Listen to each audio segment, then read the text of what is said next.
It's the Fisherman's Catch Coaches Show on Eagle Country 103.9. Each week, we preview and review all the stories in Ilwaco High School athletics. Now let's take the field, tee up, hit the mat, and settle into the starting blocks for the Fisherman's Catch Coaches Show on Eagle Country 103.9.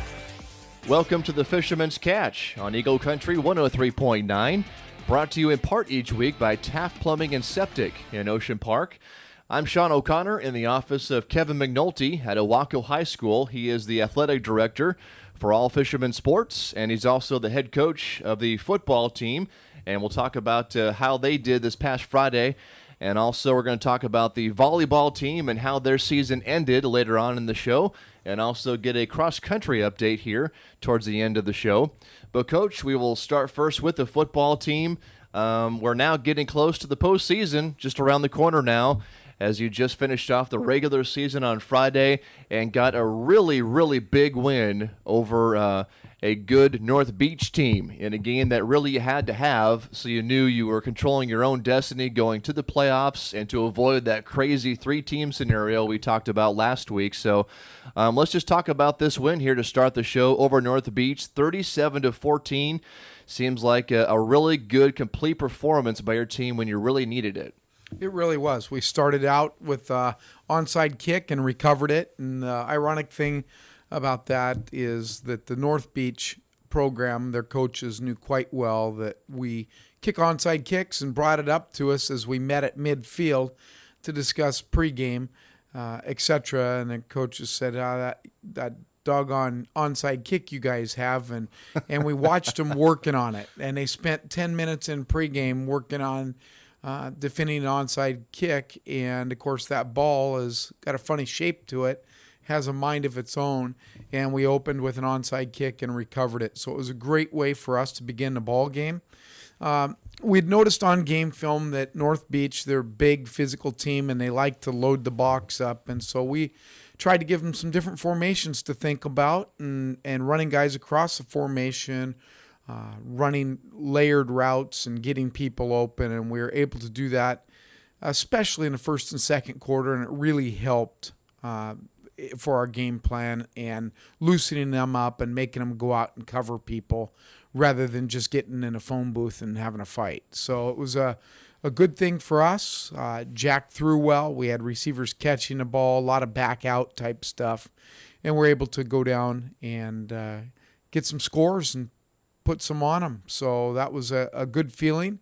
And, we knew that we weren't out of the woods. North Beach is a good football team and that we'd have to stay in there and battle.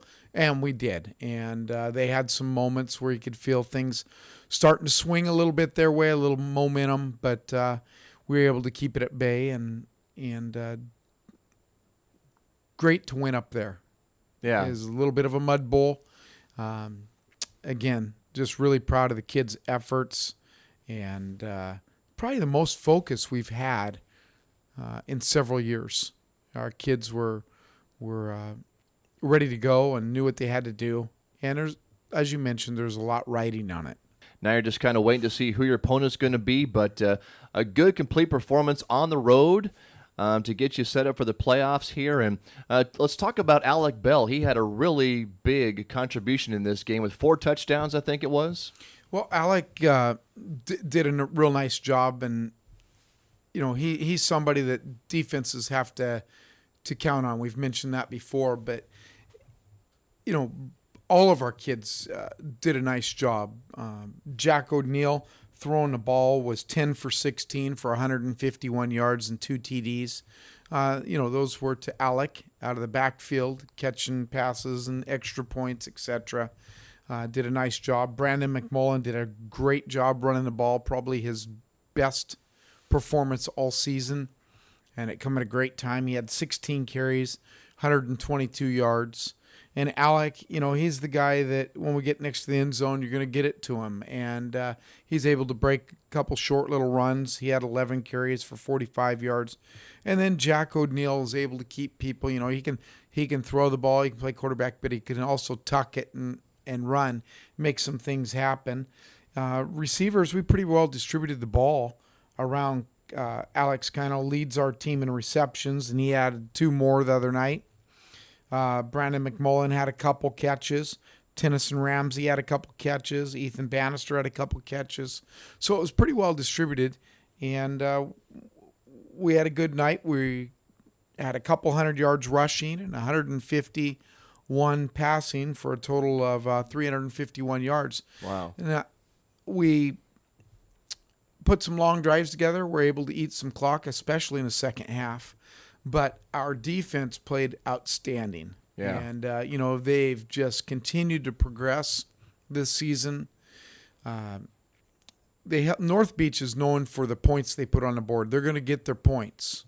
And we were able to keep them at bay. It was 24-0. They ended up scoring right, before half. And you could kind of feel it swing a little bit whenever somebody scores right before half. But we were getting the ball the second half because, remember, we kicked off to open the game. We got the onside kick. Felt good about it. Second half, we got the ball. We changed the game plan a little bit at halftime, and we wanted to see what we could do just pounding the ball at them, just run at them. Two things, to see if we could do it, first of all. Yeah. And secondly, to eat the clock and reduce the possessions. We were able to put a drive together in the third quarter.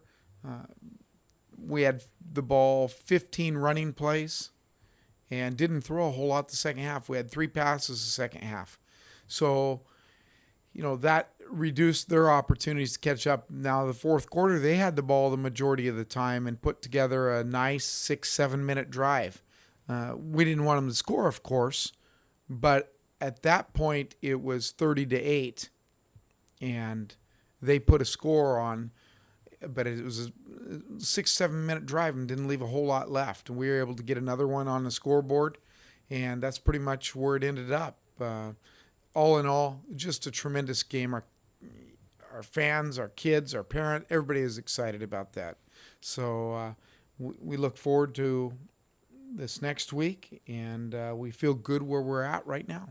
Yeah, just a really good performance here by the Fisherman football team. Everything working for them in a game that they really needed.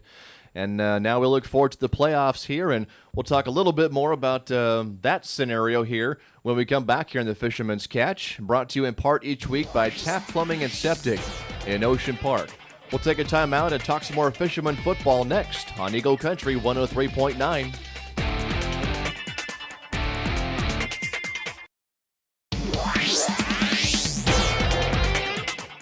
And welcome back to the Fisherman's Catch on Eagle Country 103.9, brought to you in part each week by Taft Plumbing and Septic in Ocean Park. Talking to Kevin McNulty, the Ilwaco High School Athletic Director, about all things fall fisherman sports right now, even though the fall season is quickly winding down here. And before you know it, we'll be talking about winter sports here in a couple of weeks. And now we're talking about Fisherman football right now. They just got a huge win over North Beach last Friday. That guarantees them a playoff spot here this coming Friday. And you mentioned how good your defense played, holding them to just 14 points. Just talk a little bit more about how your defense has been playing and what you expect from them going into the playoffs. Well, that's probably the single biggest area that we've improved over, say, last year or the year prior is our defense. And we don't have any superstars per se on our team, but they play good team ball. Yeah. They work together, they count on one another, and they believe in each other.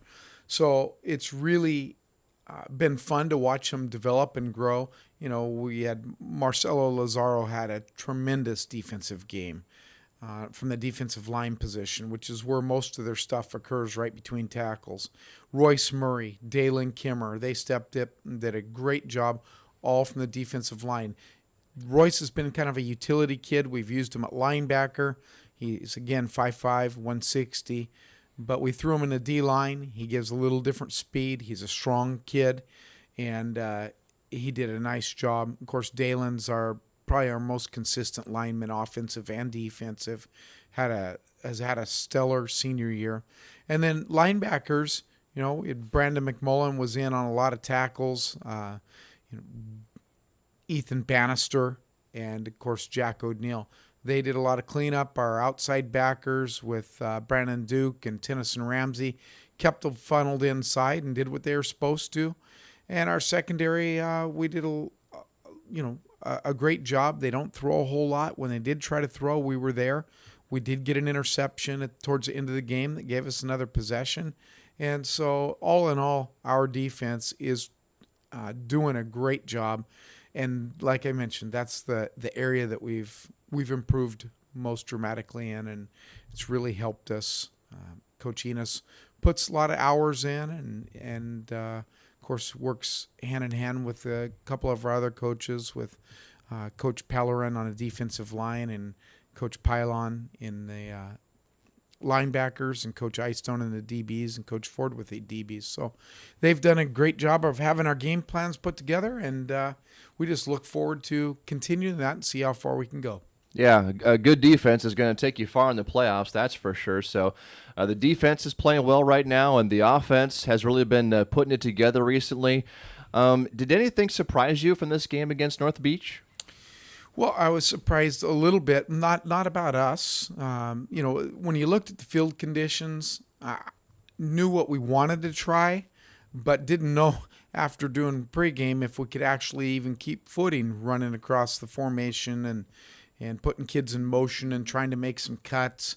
But we did a nice job.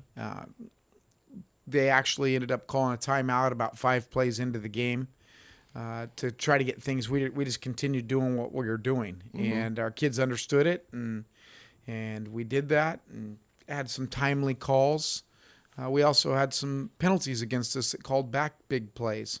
But you could feel that the momentum was definitely in our favor. And a lot of that, and something I haven't mentioned is our onside kick. Georgie Galvan has done a tremendous job of kicking onside kicks this year. In fact, you can talk to every league opponent because we've got at least one onside kick in every league game. And against a couple of those, we got multiple onside kicks. And by multiple, I don't mean 2. I mean we're up at 3 and 4. Against a couple of those teams. So that's what we do. Some people ask why. The average high school team starting possessions statistically at the 35-yard line, and we kick an onside kick. The average there is getting at 46, 11 yards difference, my math, and we're going to take that opportunity to get down there and cover that. And we've done a good job, and we've really come along. The kickers putting it in spots, but more than that, our kids are getting down there and being aggressive and knocking people out of the way and covering the ball. Gives us more opportunities to possess the ball, and that helps our defense as well. Yeah, it's a good tool to have if you are really confident about the execution with it. So now going into the playoffs, you're still kind of waiting to see who the opponent's going to be as of Monday when we record this show. But let's just talk about the potential opponents you could be facing here on Friday. Well, it's any of the next 3 that I'll mention. It could be Wahkiakum Mules, it could be Tootle Lake Ducks, or the Mossy Rock Vikings. Either of those 3, they play tonight, Monday at 6 p.m. at Kalama, neutral site. And it's a Kansas City tiebreaker, and most people would probably, it's similar to, it's what they use in college. So it starts at 25-yard line. And you got to get a first down to keep going. No first down. Fourth down, you can try a field goal if you want, or go for it. If you don't score, the other team gets the opportunity to take their turn at it. And whoever wins that, continues. With first team with 2 losses is eliminated. And there's 3 teams, like I'd mentioned. We're looking for the number 3 seed, which will play Ilwaco. And that'll be a home game, by the way. We'll be hosting that on Friday night. And the number 4 seed will play PL Willapa Valley at PL Willapa Valley.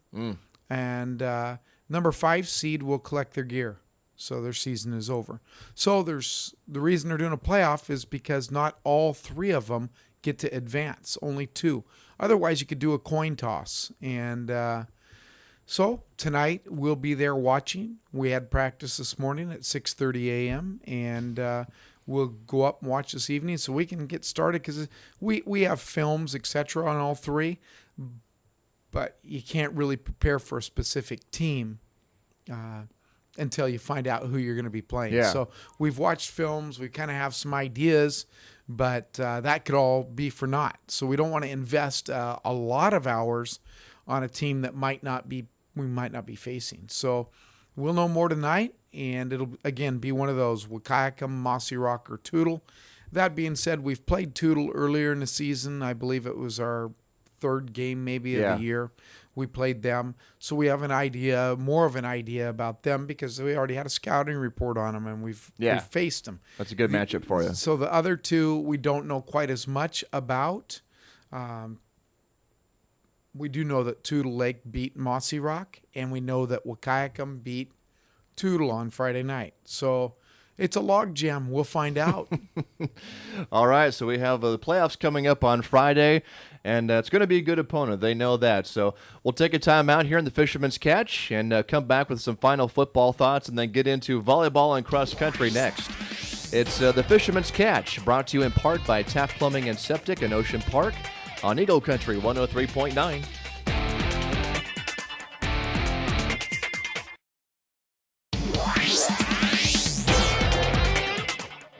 And welcome back to the Fisherman's Catch on Eagle Country 103.9, brought to you in part by Taft Plumbing and Septic in Ocean Park. Talking to Kevin McNulty, the Ilwaco High School athletic director and the head football coach, and they're getting ready for a playoff game this coming Friday. What's the thing you're going to be having them focus on the most? Well, we're going to focus on what we do best, and that's running the football offensively and setting up play action pass. We'll also get our quarterback out on the edge on some sprint out stuff. Defensively, we're going to continue doing what we've done, usually an odd front. Coach Enos will have a couple different fronts to throw at each team, but we'll primarily be an odd front and try to get after people. Special teams, you can see us doing the same type of stuff, which is we don't punt often. And we're going to onside kick or pooch kick a significant amount. And we hope that we're kicking off often. Right. Because that means it's a good night. If you're working a lot on your kickoff return, that makes for a long night. Yeah. So those are the things we're going to do. And looks like this week's weather, we're going to be playing in some rain. And, hey, we're fish. That's what we do. That's Go right. fishermen. That's the environment they are comfortable in. So they do know it's going to be a home playoff game at Peterson Field, so they just wait to see who that's going to be. Coach, your volleyball team finally did have their season come to an end last week after kind of a rough week of division opponents. Absolutely. We ended up hosting Raymond on Monday, and, you know, they beat us in 3, but there were some great rallies. You know, I enjoyed watching it, and Madeline Jacobson has just, you know, she can take over a game, and she does a great job. Ebby McMullen, Elena Marsh, it was fun to watch them. We're a young team. We have one senior, and that was senior night, and that was Ellie Colm. So we return a good group. We're obviously one of the goals for the team and the coaches was to qualify for the district tournament, and we were right in it to the bitter end. The Raymond one kind of, threw us out of there, and then we did go up to Northwest Christian, play them on Wednesday, and again it was 25-17, those types of games, but we come out on the short end, and thus we ended up out of district tournament, not qualifying, and we time to collect the gear and start focusing on the things that we need to do to get there next year. Yeah. So, all in all, a better volleyball season. Anybody that watched our team knows that we've improved. Coach Ridout has got them headed in the right direction, and we just need more time. And like I say, we're still relatively young, obviously, if we have one senior. So we're hoping for continued improvement and look forward to next season. Yeah, I mean, they were competitive. I mean, they got that close to the postseason, just barely missed out. So, they're going to have that as motivation for next year with a team that's going to be even more experienced. So, look for good things from the volleyball team in 2017. And now we look forward here to the cross-country team and how they've been performing. You know, cross-country's had an excellent season, and it was culminated this last weekend at the district meet in which Ilwaco qualified both boys and girls cross-country team, full team. And it's been many, many, many years since Ilwaco's done that, and only done that a few times ever. So very proud of them. Coach Taylor is looking forward to taking them to Pasco later this week at our state meet, which will take place on Saturday. So again, a great day on Saturday. Many, many PRs. Both teams finished third. And, our girls' team is led by Eliza Bannister, who qualified, Estella Sheldon, a freshman, Caitlin Weldon, a freshman, Alex Carper, Dominic Bittner, all freshmen, Carolina Mendez, and then Isabel Beninotti is a senior. So that's our girls' team. On the boys' side, again, I'll mention the names. We have some young people on both boys and girls, which bodes well for the future. Ben Brownlee, Tristan Trudell, freshman, Daniel Whiting, freshman, Marcos Mendoza, senior, Cody Lowe, a freshman, Adam Rutherford, a junior, John Glenn is a sophomore. So those people will be competing, and then, of course, we'll take a couple alternates over to Pasco and look forward to great things happening on Saturday. We have an excited student body right now. Kids doing great things, not only in the classroom, but all the clubs. We got a play that's they're getting ready to perform. Bands involved with games, etc. We just have a lot of things happening, and a lot of successful things going on. So the climate is a good one, and with our cross country going to state and the boys football hosting their first ever crossover playoff game, it's exciting times here at Ilwaco High School. Yeah, very exciting times, and good luck to all the teams. We got the playoff game coming up Friday, and then the cross-country team is going to be performing in the state meet, and it doesn't get much better than that. So hopefully next week here in the Fisherman's Catch, we'll be talking about the next football playoff game, and we'll find out how the cross-country team did. But that's going to do it for this week on the Fisherman's Catch, brought to you in part each week by Taft Plumbing and Septic in Ocean Park. And we'll be talking to you next week again here on the Fisherman's Catch with Kevin McNulty on more fall sports here at Ilwaco High School on Eagle Country 103.9. This has been the Fisherman's Catch Coaches Show on Eagle Country 103.9. Join us each week during the school year at 6 p.m. Wednesdays as we take a closer look at Ilwaco High School athletics on Eagle Country 103.9.